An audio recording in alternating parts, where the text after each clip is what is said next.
Hi, I'm Rilo, and this is my story. My name is Ryan Othello Portoliano, and I'm a son of a businessman. I graduated from software engineering. Currently, I am employed in our business. I handle the HR and accounting of our business. I'm trying to innovate things, to get out of our comfort zone.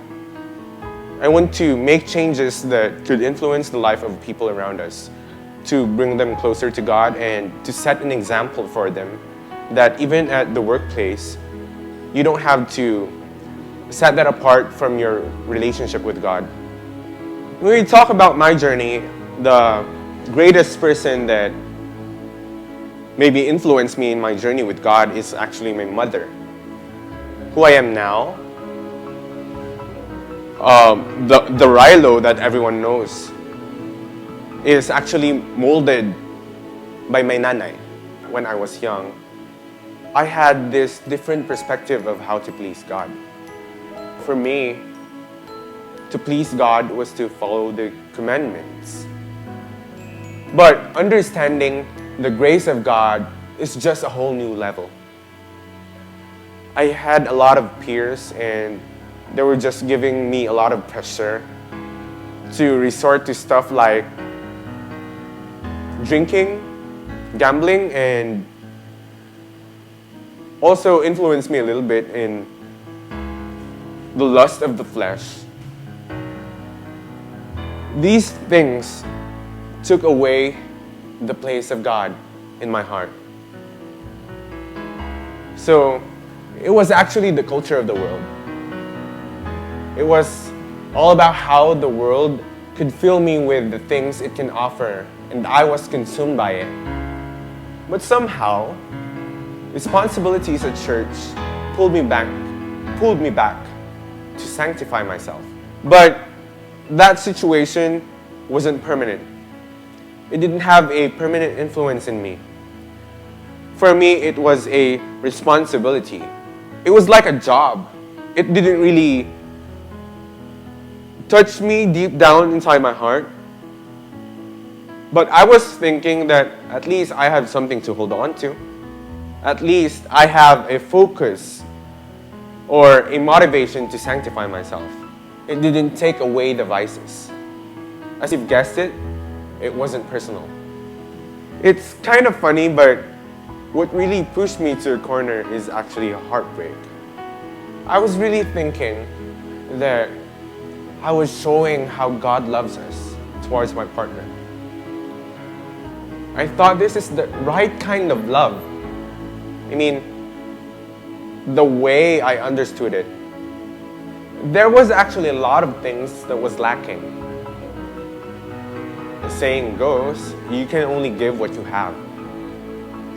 I started questioning God. Lord, why did this happen? Was I doing something wrong? Wasn't I following your word? Wasn't I doing the things that you wanted me to do? There's no end to it.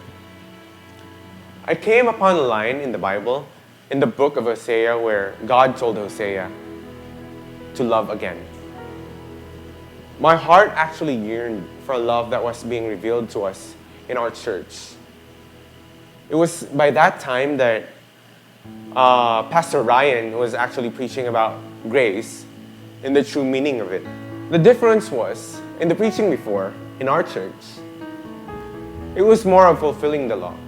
And you putting yourself in the right place, you're the one setting it. But now, it is actually about experiencing the love of the Father, the love of God.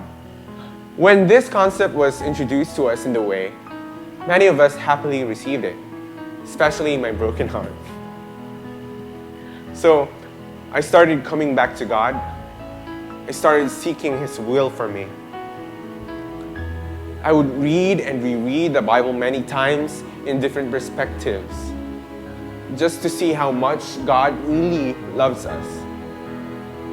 So, I would try reading it with the perspective of being the Son of God, of being a brother, of being a friend, of being the wife and even being one with Him. If I look back to it now, it seems like my heartbreak was a breakthrough that made me seek a greater love than the world can never offer. My heart had to be empty to be filled up again. And for me, this was actually the greatest revelation. Love. Love. I'm actually just lost for words. It's just perfect. His love for us. It knows no bounds. It's indescribable. It just satisfies you. Even though I am flawed, even though I make the same mistakes over and over again, even if I feel I am unlovable, He still loves me. Because of these revelations, faith for me now has a whole new meaning. Faith is putting your trust in the words coming directly from the mouth of God. Even though I don't know where to go, or I don't know the end, my end, or the end of the journey, what really fascinated me was He really assured me that He was going to be with me 100% of the time. He just said one line. He told me, walk with me. Walk with me. He's just going to be beside me, walking with me throughout the whole journey. Wherever I go, it's giving me an idea that I can also decide in this relationship, it's not just Him. It's Him and me. That you have a voice with Him. You're not forced into this relationship in doing anything. But what really matters is just the idea of you being with Him 100% of the time.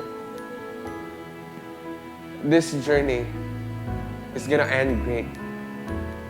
It's gonna have a good ending. I don't really know what's next for me. But what I know is that wherever I go, He will be by my side.